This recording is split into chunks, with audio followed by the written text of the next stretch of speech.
NeZha is a deity in Chinese mythology. At first, he was a figure in Taoism and Chinese folk beliefs, later becoming one of the widely venerated guardian deities.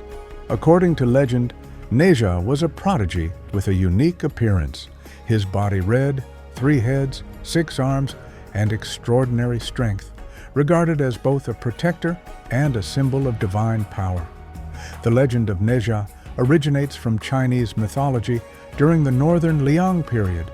By the Tang dynasty, he was described as the son of Vaishravana, one of the 4 heavenly kings in Buddhism, portrayed as a young, prodigious deity. From the Song dynasty onward, his stories became richer, including the famous tale of cutting flesh to repay his mother and scraping bones to repay his father, symbolizing his filial devotion.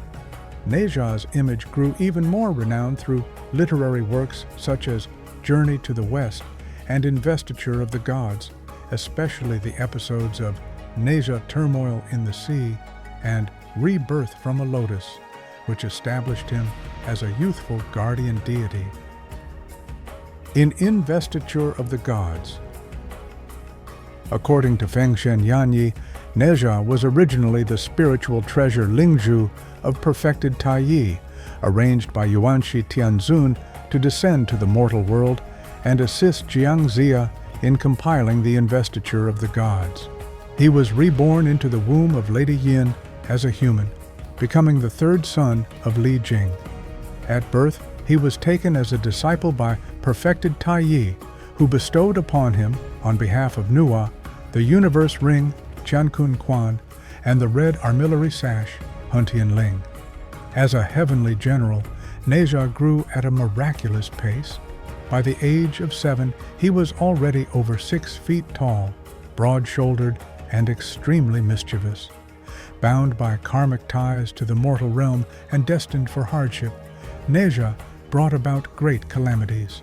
He slew Ao Bing, the 3rd prince of the Dragon King, killed Yaksha, General Li Gen of the Eastern Sea Dragon King, flayed Ao Bing's skin and sinews, and even drew the heaven-shaking bow of the Yellow Emperor to slay one of the disciples of Lady Shiji. As a result, Li Jing's family was seized by the 4 Sea Dragon Kings. To save them, NeZha took his own life, cutting his flesh to repay his mother and scraping his bones to repay his father. After his death, NeZha's spirit returned to perfected Taiyi, who advised him to appear in Lady Yin's dream and ask her to build a temple to preserve his soul. However, Li Jing, resentful of NeZha's deeds, destroyed the temple. For this reason, when Taiyi later reformed NeZha's body from a lotus root, NeZha sought vengeance against his father. Knowing his disciple's stubborn and unruly nature, perfected Taiyi entrusted 2 great immortals of the Chan sect, Manjusri Guangfa Tianzun and Taoist Randeng, to mediate. They pointed out the faults of both father and son, reconciling their differences so that together they could aid the Zhou in overthrowing the Shang. At the conclusion of Fengshen Yanyi, NeZha, Li Jing, Lei Zhenzi, Yang Jian, Jinzha, Muzha, and Wei Hu were among the few disciples who achieved immortality. Thereafter, NeZha followed his father Li Jing and other deities to be enfeoffed as celestial guardians. In Fengshen Yanyi, NeZha is depicted wielding the fire-tipped spear in his right hand, the universe ring in his left, wearing the Huntian Ling across his shoulders, carrying the 9-dragon fire cover and the golden brick, and riding upon the wind-fire wheels. NeZha embodies a carefree immortal, spirited, mischievous, yet filled with compassion and righteousness. This image may well reflect the human yearning of that era for an idealized, living hero. In Journey to the West, NeZha is depicted somewhat differently from Investiture of the Gods. At birth, the character Na appeared clearly on the palm of his left hand and Zha on his right, hence the name NeZha. After causing great havoc in the Eastern Sea, the heavenly king, fearing disastrous consequences, decided to kill him.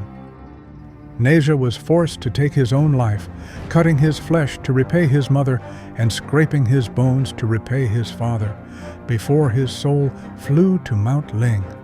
Out of compassion, the Buddha Tathagata recreated NeZha's body from a lotus plant and bestowed upon him immense magical powers. After his rebirth, NeZha used his boundless divine powers to subdue 96 demon caves, leading them to convert to Buddhism. However, he still bore deep resentment toward his father, for in order to repay his parents' bones and flesh, he had to strip away his own skin and blood piece by piece. This bitter grievance drove NeZha to seek revenge on Li Jing. Helpless, Li Jing turned to the Buddha for aid. The Tathagata gave him a golden pagoda of exquisite craftsmanship, each tier radiating with the light of countless Buddhas, and instructed NeZha to regard the Buddhas within the tower as his true fathers. Through this teaching, the enmity between father and son was finally dissolved. From then on, Li Jing was honored with the title Pagoda-bearing Heavenly King Li, becoming a majestic guardian deity of the celestial realm. Later, the third prince NeZha, alongside the pagoda-bearing Heavenly King Li Jing and Erlang Shen Yang Jian, appeared to battle against the great sage equal to heaven, Sun Wukong.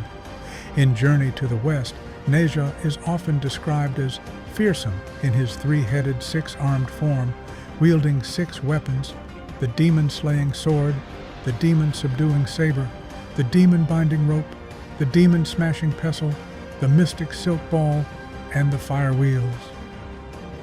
From fierce battles to tales of rebirth, NeZha's journey is more than legend. It is a mirror of courage, sacrifice, and transformation. These timeless stories remind us that myths are not just about gods and demons, but about the struggles and spirit within us all. Stay tuned with Beyond the Myth to explore more timeless legends and hidden wonders from cultures across the world.